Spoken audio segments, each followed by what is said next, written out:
আজকে আমি প্রতিদিন অফিসে যাওয়ার পথে যে সমস্যার সম্মুখীন হচ্ছি সেগুলো নিয়ে আলোচনা করব। আমি প্রতিদিন গুলশান 1 থেকে বাড্ডা লিংক রোডের দিকে অফিসে যাওয়া আসা করি। প্রতিদিন যাওয়ার পথে পুলিশ চেকপোস্টের উল্টো পাশে ব্যাটারি চালিত রিক্সাগুলো রং সাইড দিয়ে এসে যে পরিমাণ জ্যাম তৈরি করে দেখেন। এতে প্রতিটা অফিসগামী ও সাধারণ মানুষ এর সমস্যার সম্মুখীন হচ্ছে। দেখেন, এছাড়া কিছু লোক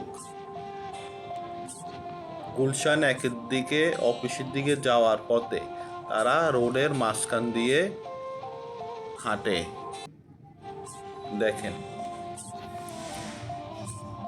কিছু মোটরসাইকেলও দেখেন রং সাইড দিয়ে যাওয়া আসা করে। এই যে দেখেন, আমি চাই আমরা নিজেরা যদি একটু সতর্ক হই তবে এই সমস্যার সম্মুখীন আর হতো না। ধন্যবাদ।